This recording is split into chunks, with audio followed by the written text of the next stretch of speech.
আমার স্বরচিত কবিতা ভাবনা আপনাদের সামনে উপস্থাপন করছি। আমার নাম আতাউর রহমান। তো ভাবনা সম্বন্ধে যে কবিতাটা আপনারা শুনুন। বোঝাপড়ার এই দুনিয়ায় বোঝাপড়ার নেই পালায়, অনেক সুখের চাবির খোঁজে ছুটছি আমরা সবাই। মরিচিকার নিচে ছুটতে ছুটতে যখন ছুটবে কাল ঘাম, দেখবে তখন এই জীবনে থাকবে না আর দাম।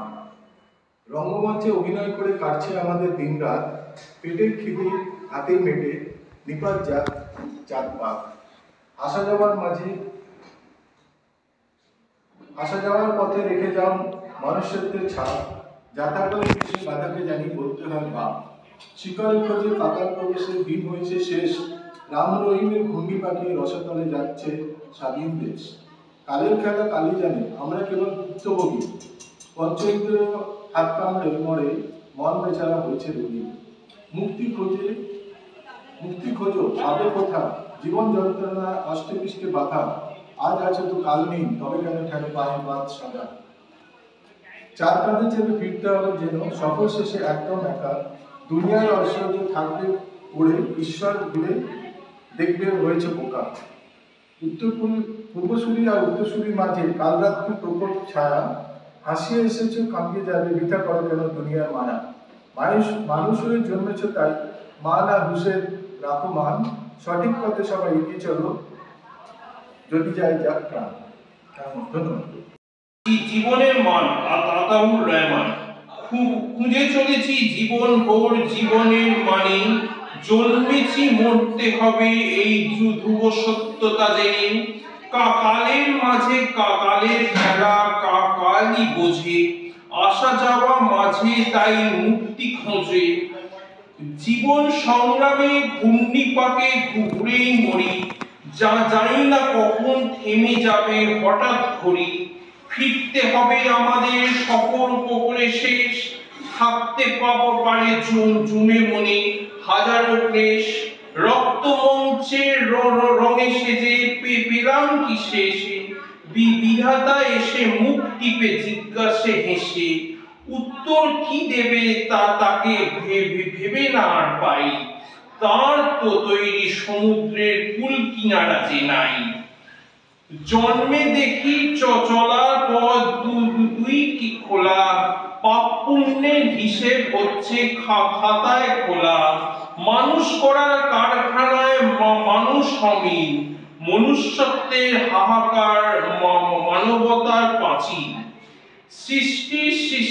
সৃষ্টিকর্তা তোমারই অবদান, পথভ্রষ্টদের দেখাও পথ, হে ঈশ্বর তুমি মহান।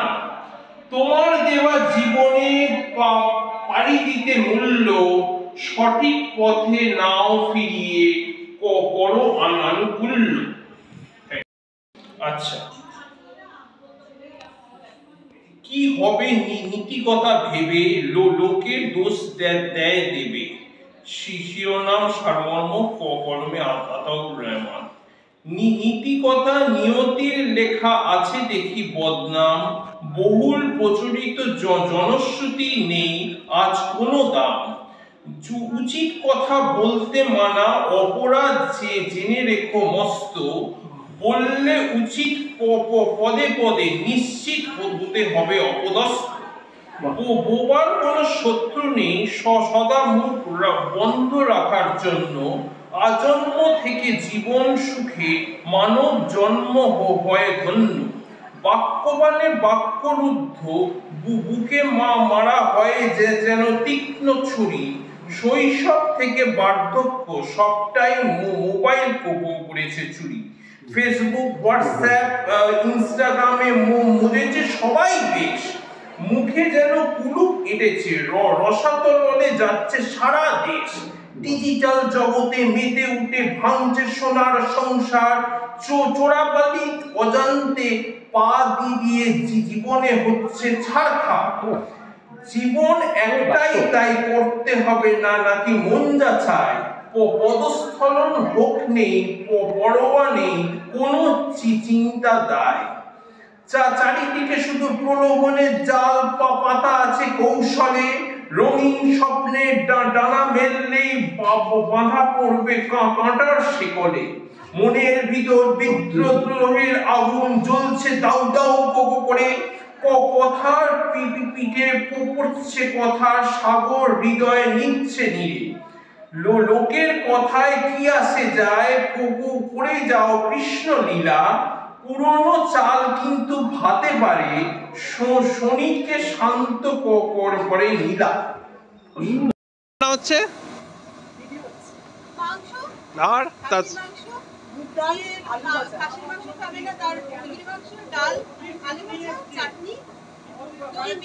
Very good very good.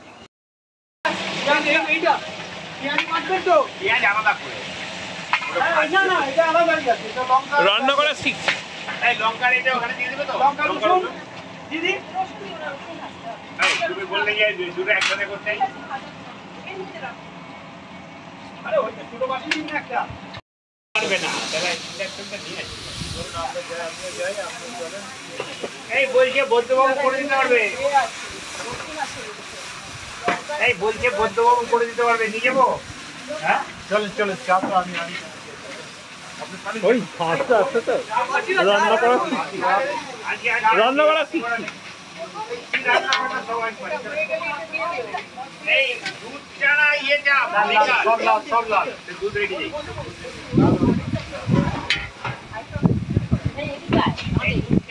রান্না করাটা শিখছি, রান্না করা শিখছি। Food blog.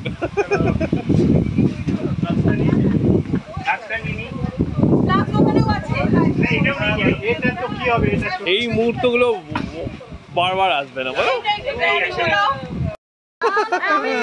তুমি যাও না, তুমি শিখে নাও এখান থেকে, ভালো করে শেখো। কি করে ছাড়াতে শেখো, রান্না করা শেখা হচ্ছে এখানে।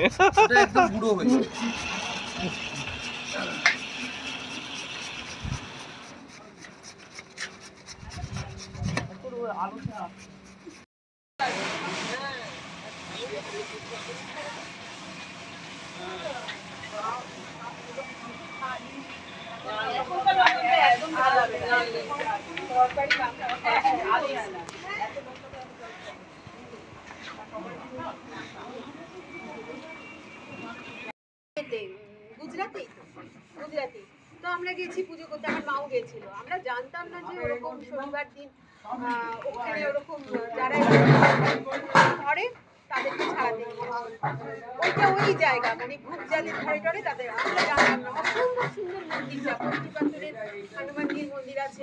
দেখবে মাঝে মাঝে ভিডিওতেও দেখা, একটা নারকল ভাঙছে, ওর মুখে থেকে ওইটা কাষ্টগঞ্জ হনুমানজির মন্দিরে আছে। ওখানে একটা পুকুরও আছে, ওখানে চান করে আসতো। এবার আমরা দেখছি এরকম যাই বেড়াতে, আমরা গাড়ি নিয়ে গেছি, মা গেছে, আমি আমার মেয়ে। ওখানে যাওয়ার পরে না ওখানে সবাই বলছে, আমরা দেখছি ওখানকার পরিবেশটা অন্যরকম, সব লাইন দিয়ে আমরা দাঁড়াচ্ছি। ঠাকুরের মন্দিরে ঢুকেছি, তখন দেখছি যে আমার সামনে দুটো তিনটে এরকম বসে আছে, লাইন দিয়ে সবাই এগোবে। আমরা এইভাবে ধরা পড়ে গেলাম, আমি বুঝতে পারছি না। আমাদের আগে একটা মেয়ে বসেছিল, এটাকে ঠাকুর মশাই পেটালো, নাম বলতে চাইলো, করে দেখছিল। আমরা তো ভয় পেয়ে গেছি, সব তো আমরা কখনো ভাবিনি। হঠাৎ ডাকলো, আমরা মনে হচ্ছে পুজো টুজো করবে টরবে, ওমা মেয়েটাকে ধরে ঝুঁকিয়ে মুটিয়ে এরকম করে ধরিয়ে একদম মারছে। আর কালার আমার চেঞ্জ হয়ে গেছে, আমি যাবো না, যাবো না, হয় না, একদম কুকুর মেঘালের মতো ছিঁচড়ে ওকে একটা নিয়ে চলে গেল।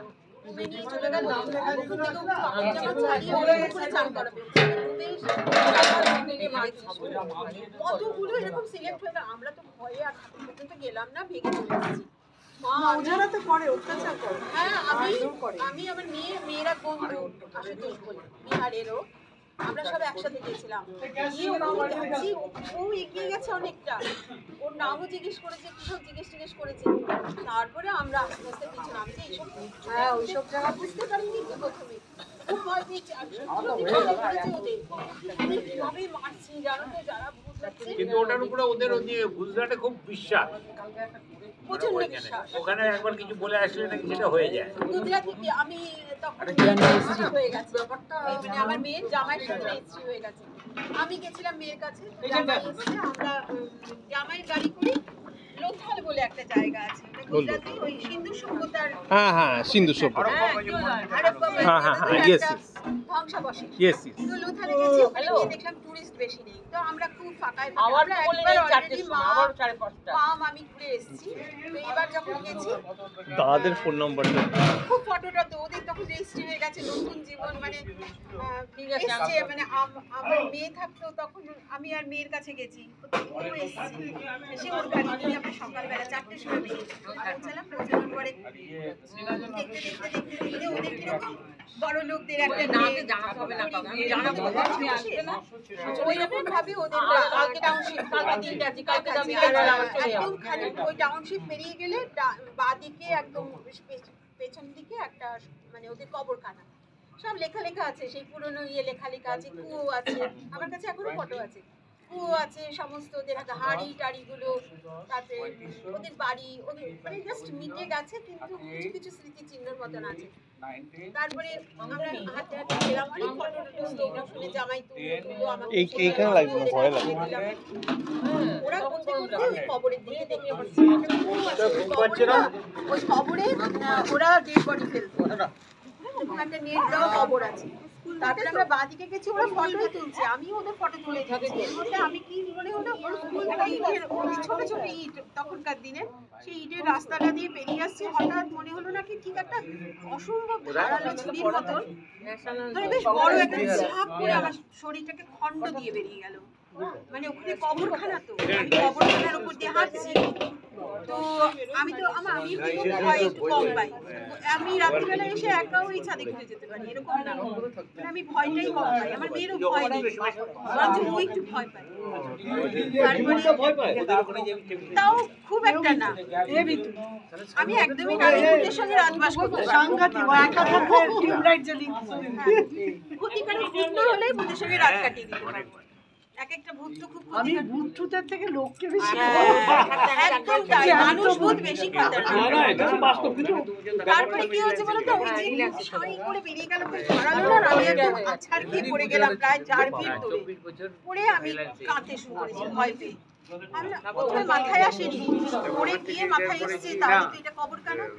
মাকে বললাম, মা এখানে আর আমরা দাঁড়াবো না, তখন বিয়ে হয়নি, আরে মা সন্ধে হয়ে গেছে, এখন দাঁড়াবো না। অঙ্কিত শুনলো, ওরা না গুজরাটিদের মধ্যে খুব আছে, বিভিন্ন জায়গায় কি সব আছে, গুজরাটিরা খুব মানে, তো আমি বললাম অঙ্কিত চলো আমরা যাবো। আচ্ছা, সবাই বলে না এখানে রাইটার্স বিল্ডিং এ তোমার তারপরে আমরা ফিরে এলাম তো সরোবর মেট্রো স্টেশন, তারপরে ফিরে এলাম পার্ক স্ট্রিটের একটা লক্ষ্যে পার্ক স্ট্রিটের যে এটা রয়েছে মেট্রোটা, তার আচ্ছা রাইটার্স বিল্ডিং আমি একদিন ভিডিওতে দেখাচ্ছিল, রাত্রিবেলা চেয়ারগুলো এরকম সরে যায়। তারপরে জানো তো হেঁটে এলাম, হেঁটে যারা টিকিট কাটে আমরা যখন এসছি, এসে বলছি কি হয়েছে, আমি তো একদম কিরকম হয়ে গেছি, আমার জ্বর এসে গেছে, ওখানেই জ্বর এসে গেছে, 7-8 দিন ভুগেছি। তারপরে সমানে ডাক্তারের কাছে গেছি, জ্বর আর নামে না। তারপরে ওখানে বলেছি, বলে নাকি আমাদের এই সময়টাতে তোমরা সন্ধ্যেবেলা করি, তখন বাজে ধর আমরা ফিরে আস্তে আস্তে, তখনও রোদ দূর, ওখানে 7:30-8টায় সন্ধ্যে হয়, তো তখনও গরমকাল, রোদ বসবে। তোমরা বলছে আমার এই সময় ওই অশরীররা এই সময়টা ওই 7টার মধ্যে আমরা বেরিয়ে পড়ি, আমরা তখন 7টা বাজে, আমরা গেটে যখন বেরিয়ে আসছি, ওরা এসেই বলেছে তোমরা কিছু দেখলে? আর আমি তো পুরো এখন আমার হাত পা কাঁপছে, মানে পুরো ফিল করেছি আমি। মাম বললো নাকি না মা এটা তোমার আতঙ্ক থেকে এসেছে, কিন্তু আমি একদম পুরো ফিল করেছি ওটা। না সেটা যে করে সে বোঝে না, আমি জানি, মানে ওটা মুহূর্তের জন্য মানে হট করে ঠিক আমাকে মনে হলো জাস্ট দুটো এরকম পিছনের এখান থেকে এখনই গা কাঁপছে, এই দিক থেকে ছিটকে গেল ধারটা, আমি হলো যা টুকরো হয়ে গেলাম, এরকম একটা ফিলিংস কেটে দিয়ে চলে গেল। মানে ওর বোধহয় কবরখানার উপরে বলতে পারছি না, এত ভয়। না কিছু কিছু জায়গা তো আছে, আমিও শুনেছি। ওরাও বারণ করলো তোমরা